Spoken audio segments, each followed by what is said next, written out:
ఓం శక్తి మహాశక్తి పరాశక్తి మన నెల్లూరు నగరంలో దుర్గా మెట్టులో వెలిసినటువంటి మన రాజరాజేశ్వరి అమ్మవారి శరణరాత్రులు ఉత్సవాలుగా ఈరోజు 5వ రోజు జరుగుతూ ఉంది. ఈరోజు 5వ రోజు భాగంగా అమ్మవారు కాళికాదేవిగా ఈరోజు దర్శనమిస్తూ మన నెల్లూరుపేట ప్రజలందరికీ కూడా అమ్మవారికి ఆశీస్సులన్నీ కూడా పొందుతున్నారు. అంతేకాదు మన నెల్లూరులో నిజంగా మన రాజరాజేశ్వరి అమ్మవారు మనకి వెలిసి ఉండడం చాలా అదృష్టం. మన నెల్లూరు ప్రజలంతా చేసుకున్న అదృష్టం.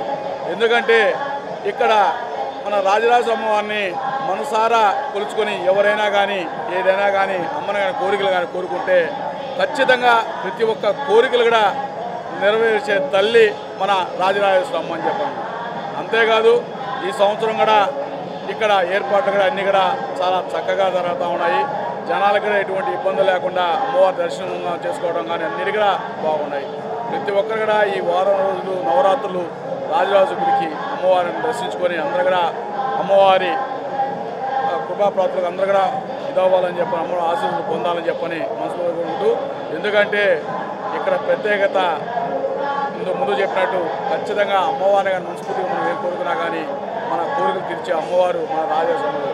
గత 20 సంవత్సరాల నుంచి క్రమం తప్పకుండా మేము నిజంగా ఇక్కడికి వచ్చి ఈ నవరాత్రుల్లో అమ్మవారికి ప్రదర్శనలు చేసుకుంటూ దర్శించుకుంటూ చాలా చల్లగా అమ్మవారి దీవులతో మేము ఉన్నాము.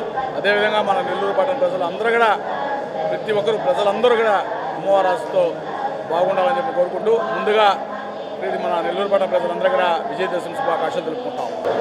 అందరికీ నమస్కారం.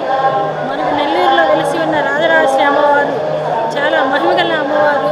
ఇక్కడ వివిధ రకాల అలంకారాలతో అమ్మ మనకు దర్శనమిస్తున్నారు. అంతేకాకుండా ఇక్కడ ముఖ్యంగా రావుకాల దీపం చాలా ముఖ్యంగా అందరికీ చాలా శుభం కోరే తల్లి. ప్రతి ఒక్కరూ వచ్చి అమ్మవారిని దర్శించుకోవటం మాకు చాలా సంతోషంగా ఉంటుంది. అంతేకాకుండా ఇక్కడ అమ్మవారు అడిగిన కోరికలు నెరవేర్చే తల్లి మన రాజరాజేశ్వరి అమ్మ. అందరికీ దసరా శుభాకాంక్షలు తెలియజేస్తూ అమ్మవారి కృపా కటాక్షాలు అందరి మీద ఉండాలని కోరుకుంటూ విజయదశమి శుభాకాంక్షలు తెలియజేస్తున్నాను.